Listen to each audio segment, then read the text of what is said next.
ಬಿಜೆಪಿಗೂ ಕೂಡ ಕಾಂಗ್ರೆಸ್ ವಿರುದ್ಧ ಟೀಕೆ ಮಾಡೋದಕ್ಕೆ ಇದೊಂದು ರೀತಿಯಾದಂತಹ ಒಂದು ಆಹಾರ ಆಗಿದೆ. ಸಂಸದ ಬಸವರಾಜ ಬೊಮ್ಮಾಯಿ ಅವರು ಮಾತನಾಡ್ತಾ ಯಾವಾಗ ಡಿಕೆ ಶಿವಕುಮಾರ್ ಸಹನೆಯ ಕಟ್ಟೆ ಒಡೆಯುತ್ತೋ ಗೊತ್ತಿಲ್ಲ ಅಂದ್ರು. ಇನ್ನು ಕೊಪ್ಪಳದಲ್ಲಿ ಶಾಸಕ ಜನಾರ್ದನ್ ರೆಡ್ಡಿ ಅವರು ಮಾತನಾಡ್ತಾ ಸಿದ್ದರಾಮಯ್ಯನವರು ಎಷ್ಟೇ ಡಿನ್ನರ್ ಪಾರ್ಟಿ ಮಾಡಿದ್ರು ಡಿಕೆ ಶಿವಕುಮಾರ್ ಸಿಎಂ ಆಗ್ತಾರೆ ಅಂತ ಹೇಳಿದ್ರು. ಏನೇನು ಹೇಳ್ತಾ ಇದ್ದಾರೆ ಬಿಜೆಪಿ ನಾಯಕರುಗಳು ಬನ್ನಿ ಕೇಳೋಣ. ಕಾಂಗ್ರೆಸ್ ಸರ್ಕಾರ ಸ್ಥಾಪನೆಯ ಮುಹೂರ್ತದಲ್ಲಿನೇ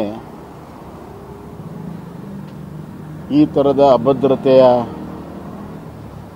ಅಡಿಪಾಯ ಹಾಕಿದ್ದಾರೆ. ಆದ್ದರಿಂದ ಅದು ಒಳ ಬೇಗುದಿ ನಿರಂತರವಾಗಿ ನಡೀತಾ ಇದೆ. ಈ ಎಲ್ಲ ಬೆಳವಣಿಗೆ ಕಾಲಕ್ಕೆ ಆಗ್ತಿರೋದನ್ನು ನಾವೆಲ್ಲ ನೋಡಿದ್ದೀವಿ. ಇದು ನಿರೀಕ್ಷಿತವಾಗಿರುವಂಥ ಬೆಳವಣಿಗೆ.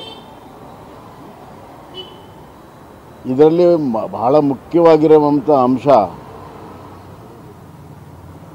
ಸನ್ಮಾನ್ಯ ಉಪಮುಖ್ಯಮಂತ್ರಿ ಡಿ ಕೆ ಶಿವಕುಮಾರ್ ಅವರ ಸಹನೆ. ಅವರ ವ್ಯಕ್ತಿತ್ವದ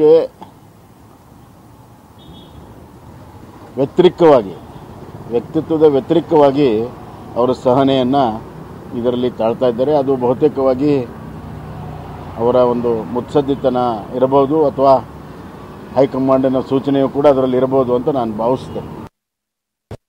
ಈಗಾಗಲೇ ನಾನು ಡಿನ್ನರ್ ಪಾಲಿಟಿಕ್ಸು ಒಂದು ಕಡೆ ಮತ್ತು ಜಾತ್ರೆ ಪಾಲಿಟಿಕ್ಸ್ ಅಂತ ಕೂಡ ಹೇಳಬೇಕಾಗುತ್ತೆ. ನಾನು ಸಿದ್ದರಾಮಯ್ಯನವ್ರಿಗೆ ಏನಾಗ್ಬಿಟ್ಟಿದೆ ಅಂತಂದರೆ, ಇವತ್ತು ಇ ಡಿ ಅವರು ಲೋಕಾಯುಕ್ತಕ್ಕೆ ಅವರ ಇಡೀ ಕುಟುಂಬ ಎಷ್ಟು ಇನ್ವಾಲ್ವ್ಮೆಂಟ್ ಆಗಿದ್ದಾರೆ ಅನ್ನೋದನ್ನು ಇವತ್ತು ಇ ಡಿ ಅವರು ಮಾಧ್ಯಮಗಳ ಮೂಲಕ ಬಹಿರಂಗಪಡಿಸಿದ್ದಾರೆ.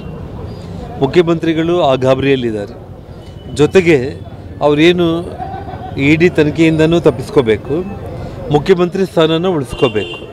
ಇವತ್ತು ಡಿ ಕೆ ಶಿವಕುಮಾರ್ ಅವರು ಹೈಕಮಾಂಡಿಂದ ಸನ್ಮಾನ್ಯ ಸಿದ್ದರಾಮಯ್ಯ ಅವ್ರ ಮೇಲೆ ಒತ್ತಡ ತೊಗೊಂಡು ಬಂದು ಮುಖ್ಯಮಂತ್ರಿ ಸ್ಥಾನದಿಂದ ಅವ್ರನ್ನ ಕೆಳಗಿಳಿಸಿ ತಾನು ಮುಖ್ಯಮಂತ್ರಿ ಆಗಬೇಕು ಅನ್ನೋಂಥ ಒಂದು ಪ್ರಯತ್ನ ಅವರೊಂದು ಕಡೆ ಮಾಡ್ತಾ ಇದ್ದಾರೆ.